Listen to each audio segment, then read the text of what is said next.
सोचो अगर आप किसी पर इतना भरोसा करो कि उसके लिए सब कुछ दांव पर लगा दो, लेकिन वो शख्स किसी और के लिए जान ले लेने तक तैयार हो जाए, तो आप क्या करोगे? वसुधा के अपकमिंग एपिसोड में एक ऐसा धमाका होने वाला है जहां करिश्मा, जिसके बारे में सब सोच रहे थे कि वो माधव की सपोर्टर है, अब बन चुकी है उसके लिए सबसे बड़ा खतरा। करिश्मा अब सिर्फ प्लानिंग तक सीमित नहीं है, अब वो उसके हाथों में है चाकू और टारगेट है माधव। एक शॉकिंग मूवमेंट जहां प्यार, बिट्रेयल और रिवेंज एक ही सीन में कोलाइड करते हैं। करिश्मा और माधव के बीच जो टेंशन छुपी हुई थी अब फाइनली सरफेस पे आने लगी है। वसुधा को सिर्फ इस बात का शक था कि कुछ तो गलत हो रहा है, लेकिन उसने इमेजिन भी नहीं किया था कि करिश्मा जैसे कंपोज्ड और काम दिखने वाली लड़की एक दिन फिजिकली अटैक कर देगी माधव पर। पिछले कुछ एपिसोड्स में जो बिल्डअप हुआ उसमें ये क्लियरली दिख रहा है कि करिश्मा माधव के डिसीजन से खुश नहीं थी। उसने फील किया कि माधव ने उससे झूठ बोला, उसे इग्नोर किया और वसुधा के लिए सब कुछ सैक्रिफाइस कर दिया।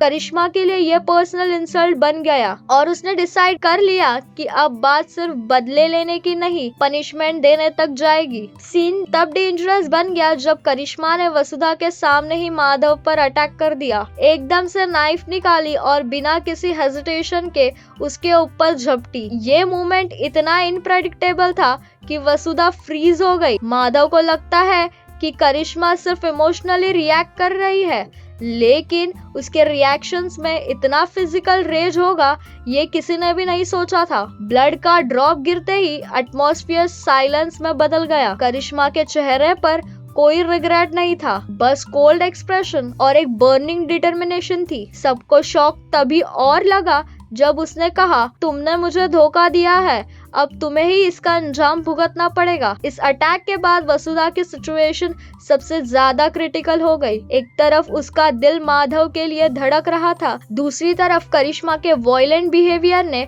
उसका ट्रस्ट तोड़ दिया। ये वो मोमेंट था जहां वसुधा सिर्फ एक हीरोइन नहीं, एक डिसीजन मेकर बन गई।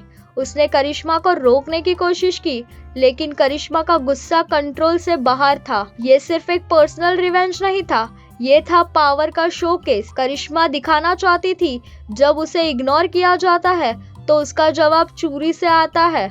अब सबसे बड़ा सवाल ये है कि माधव बच पाएगा। क्या करिश्मा ने सिर्फ वार्निंग दी है या सच में उसका इंटेंशन उसकी जान लेना था? क्या ये सीन सिर्फ शुरुआत है या आने वाले एपिसोड्स में करिश्मा और भी डेंजरस स्टेप उठाने वाली है? इस ट्विस्ट ने पूरे चौहान परिवार का बैलेंस हिला दिया है। देव और चंद्रिका की रिएक्शन सब मेजर रोल प्ले करेंगी और वसुधा क्या वो माधव के साथ खड़ी रहेगी या करिश्मा के पास पेन को समझने की कोशिश करेगी? ये पूरे ट्रैक इमोशन से लोडेड है, प्यार, दर्द, ट्रस्ट, धोखा और रिवेंज। अब आप ही सोचिए, क्या करिश्मा का अटैक जस्टिफाइड था? क्या माधव अपनी गलतियों का कर्मा भुगत रहा है या वो एक मिसअंडरस्टूड लवर है? क्या वसुधा दोनों के बीच बैलेंस ला पाएगी या कोई बड़ी ट्रेजेडी होने वाली है? कमेंट सेक्शन में अपने ओपिनियन जरूर ड्रॉप करना और टेलीटेशन को अभी सब्सक्राइब करें।